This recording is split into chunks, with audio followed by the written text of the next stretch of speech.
More than 100 days and 75 years. 100 days of the highest rate of civilians slaughtered in the 21st century. Israel killing more than 10,000 children in what UNICEF has called a graveyard of children. 100 days of dropping 2,000-pound bombs hundreds of times on the very spaces families were crammed to seek shelter, murdering them in an ever-shrinking killing cage in sheer cruelty and deliberate destruction of life.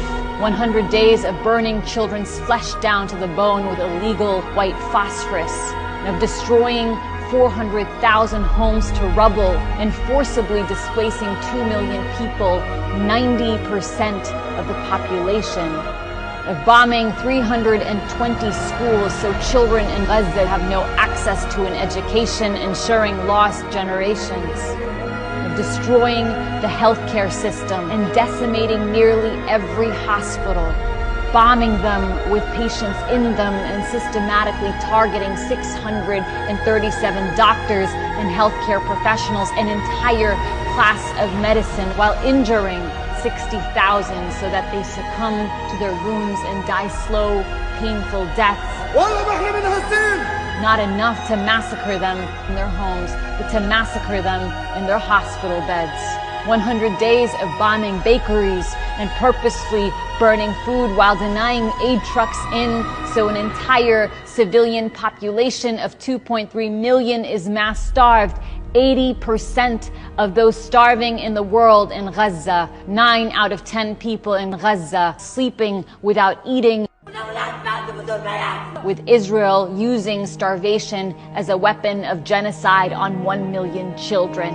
100 days of killing more than 100 journalists, the highest number of journalists murdered in history.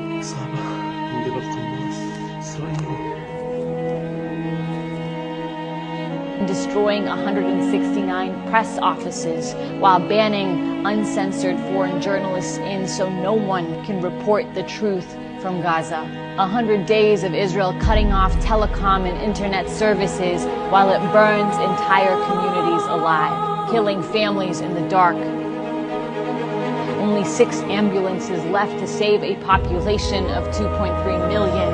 100 days of destroying the world's oldest churches, mosques, universities, historical archives to erase a people's culture and their history. 100 days of target assassinations of Gaza's best and brightest, its leading poets and civic activists, its preeminent scholars and scientists, its leading public intellectuals, to kill any prospect of a people's future. 100 days of erasing 1,400 multi-generational families from civil registries, grandparents, parents,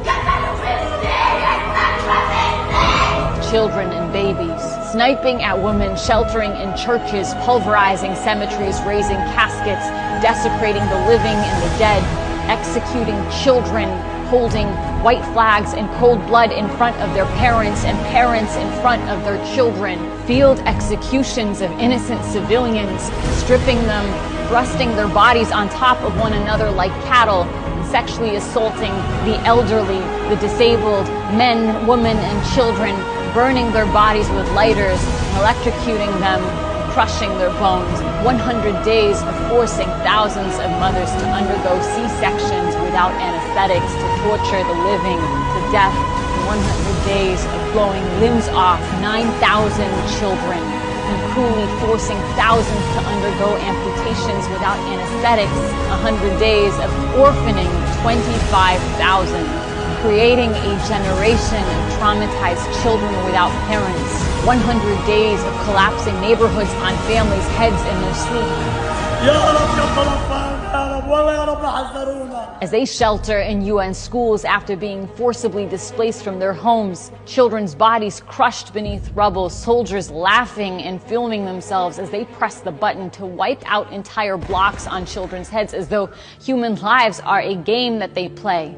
The sadism and sense of impunity and hatred for innocent life. This is Jewish country only. We don't need Muslims here. knowing no likeness in our lifetime. 100 days of them telling the world what they are doing in horrifying language, followed by action at the highest levels and across society. Language that we heard in the worst horrors of human history, speaking of annihilating a people and of human animals. And that is why the world is marching with Palestine, because it's impossible to know the truth as a human being of conscience and to uphold this for human life. 100 days of the first genocide in history, where its victims are broadcasting their own destruction in real time in the desperate, so far vain hope that the world might do something. This can never be self-defense.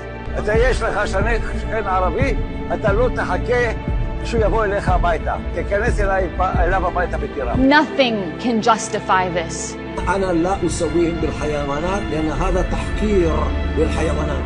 This is genocide on a population that's been subjected to 75 years of annihilation. And if I don't steal it, someone else is going to steal it.